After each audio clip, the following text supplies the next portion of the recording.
Welcome to all in virtual physics classes. आज की class का टॉपिक है polarisation by double refraction. Topic को स्टार्ट करने से पहले स्टूडेंट्स मैं आप सभी के लिए एक इन्फॉर्मेशन लेकर आई हूँ।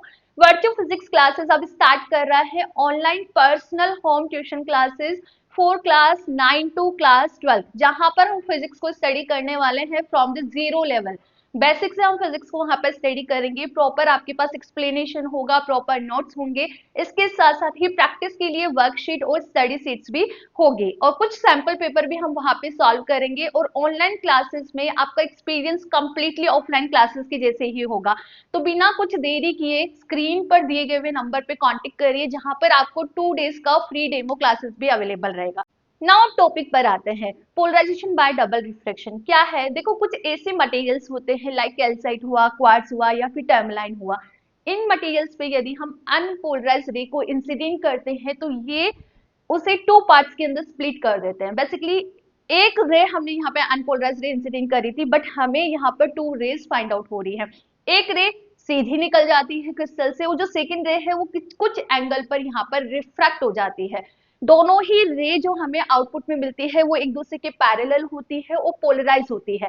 एक रे के अंदर इलेक्ट्रिक फील्ड के जो वाइब्रेशंस होंगे वो होंगे प्लेन ऑफ द पेपर में, सेकेंड होंगे perpendicular to the plane of the paper. ठीक है, इस फिनोमिना को ही हम पोलराइजेशन बाय डबल रिफ्रैक्शन बोलते हैं। और जिस क्रिस्टल से हमें ये फिनोमिना फाइंड आउट हो रहा है लाइक कैल्साइट हुआ, क्वार्ट्ज हुआ या फिर टर्मलाइन हुआ, इस तरह के क्रिस्टल को हम बोलते हैं बाय रेफ्रिजरेंट। ठीक है, क्या बोलते हैं? By refrigerant. एक चीज ध्यान रखना कि जो आउटपुट में दोनों रेज हमें मिलेगी वो दोनों एक दूसरे के पैरेलल होंगे। तो यहाँ पर हमने कैल्साइट क्रिस्टल लिया है जिसपे एक अनपोलराइज्ड लाइट बीम इंसिडेंट करी है एंगल आई से। ये हमने नॉर्मल ड्रॉ करा है और एंगल आई से हमने इंसिडेंट करी है। तो यहाँ पर क्या फिनोमिना हो रहा है, तो आप देख सकते हो कि जो एक रे है जहां पर vibrations in the plane of the paper है, वो रे सीधी निकल रही है। ठीक है, अनपोलराइज के 2 पार्ट में आपको यहाँ पे वाइब्रेशंस सेपरेट हो गए हैं। एक के अंदर तो पोलराइजेशन क्या बोलते हैं, एक के अंदर जो वाइब्रेशंस है वो in the plane of paper है, सेकंड के अंदर perpendicular to the plane of paper है। तो एक रे तो सीधा निकल गया, जो रे सीधा निकल जाता है उस रे को हम यहाँ पर बोलते हैं ई रे या फिर एक्स्ट्रा ऑर्डिनरी रे। ओके, सेकेंड जो रे है वो कुछ एंगल पर रिफ्रैक्ट हो जाती है जहां पर वाइब्रेशंस होंगे perpendicular to the plane of the paper. Okay, और ये देखो, आप जब आउटपुट की हम बात करें तो दोनों रे एक दूसरे के पैरेलल होती है। जो रिफ्रैक्शन के लॉ को फॉलो करता है उसे हम ऑर्डिनरी रे बोलते हैं। जो रिफ्रैक्शन के लॉ को फॉलो नहीं करता, सीधी ही निकल गई, उसे हम बोलते हैं यहाँ पर एक्स्ट्रा ऑर्डिनरी रे। यहाँ पे प्रॉफिट क्या हुआ कि दोनों ही रे आपका प्लेन पोलराइज रे है। बात समझ आई? ठीक है, तो इसको लिखो जल्दी से। When a beam of unpolarised light pass through some specific crystal का हमने यहाँ पे नाम भी मेंशन करा है, which is the calcite, quartz or tourmaline. Okay, it gets split into 2 rays of equal intensity. This phenomena is called double refraction and the crystals showing this effects are known as birefringent. इस तरह के materials को हम बायरेफ्रिजरेंट material बोलते हैं। यहाँ पर हमें 2 रे मिल रही है, एक है आपका ओ रे जिसे हम ऑर्डिनरी रे भी बोलते हैं, सेकेंड है आपका ई रे, this is the extra ordinary रे। ई रे और ओ रे में क्या डिफरेंस है? ओ रे क्या होती है? It follows the law of refraction. आप देख सकते हो यहाँ पर हमने डिफाइन भी करा है कि ये जो है वो कुछ एंगल पर रिफ्रैक्ट हो रही है।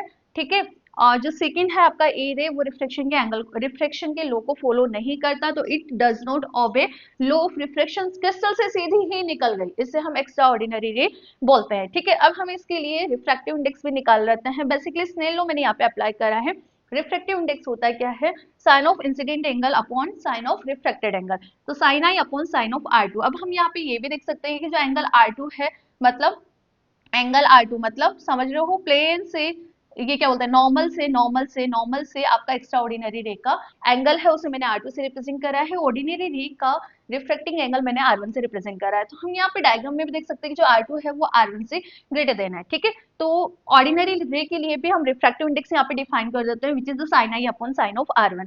तो यहाँ से बेसिकली क्या कंक्लूजन निकल रहा है, डिनोमिनेटर में ये वैल्यू ज्यादा है, मतलब डिनोमिनेटर में ये वैल्यू ज्यादा है, मतलब म्यू ऑफ ई कम होगा। म्यू ऑफ ई कम होगा तो ये किस चीज को बताता है कि वेलोसिटी एक्स्ट्रा ऑर्डिनरी की फिर ज्यादा होगी, बिकॉज इनवर्सली होता है रिफ्रैक्टिव इंडेक्स के यहाँ पर वेलोसिटी इनवर्सली होता है। तो इट मीन हम बोलेंगे जो एक्स्ट्रा ऑर्डिनरी है रे है उसकी स्पीड ज्यादा है कंपेयर टू ऑर्डिनरी रे। तो ये इस मेथड के थ्रू हम यहाँ पर प्लेन पोलराइज रे को फाइंड आउट कर रहे हैं।